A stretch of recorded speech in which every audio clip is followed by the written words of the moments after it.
L'édito d'Étienne Gernel, directeur de la rédaction du Point. Bonjour Étienne. Bonjour Étienne. Bonjour. Alors cette semaine, vous voulez pousser un coup de gueule contre ces députés qui exigent qu'Air France achète des Airbus et non plus des Boeing.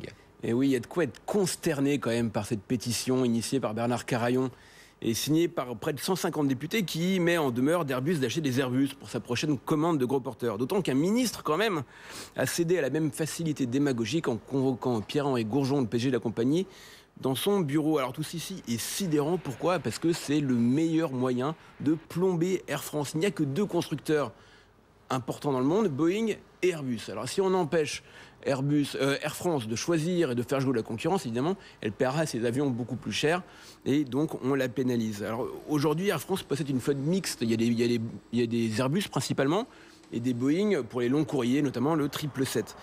Ces achats sont faits en général en fonction de critères très complexes, selon les lignes et les besoins de la compagnie, etc. Ce sont des décisions qui engagent la compagnie pour 30 ans et donc qui sont extrêmement importantes. Politiser ses choix, c'est fragiliser l'entreprise. Est-ce que c'est vraiment ça qu'on veut ? Alors ça, c'est l'intérêt d'Air France, mais pour Airbus, ce serait quand même un sacré coup de pouce.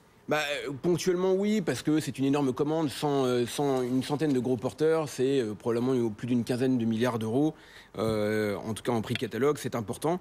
Mais il faut regarder un peu plus loin. Je crois qu'Airbus vend à peu près 4 fois plus aux États-Unis qu'en France. Donc si les Américains nous rendent l'appareil, évidemment, Airbus y perdrait très largement. Et puis il ne faut pas avoir la mémoire courte.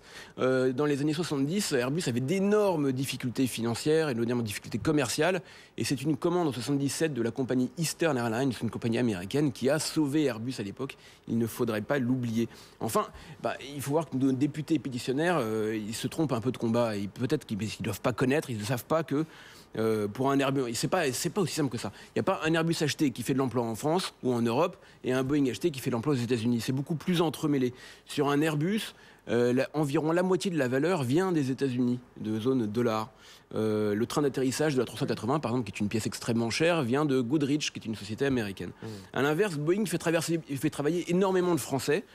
Pour environ 4 milliards d'euros par an, quand même, c'est pas ridicule. Et sur le B787, justement, l'avion qui est en compétition avec l'Airbus A350 sur le contrat Air France, il y a Thales, Safran, Dassault Systèmes, Zodiac et d'autres entreprises. Puis bon, il y a d'autres histoires. Le Boeing 737, qui est l'avion le plus vendu au monde, est équipé aujourd'hui avec des moteurs CFM56, qui est une JV entre Safran, qui est français, et General Electric, qui est américain. Donc, c'est pas aussi clair. Alors évidemment, on peut dire qu'à la fin, Boeing achète moins français et européen qu'Airbus n'achète américain. Oui, et alors, de toute façon, l'industrie moderne, ça marche comme ça, et c'est comme ça que les deux constructeurs ont réussi à conquérir le reste du monde, notamment le marché asiatique qui est le plus important. C'est du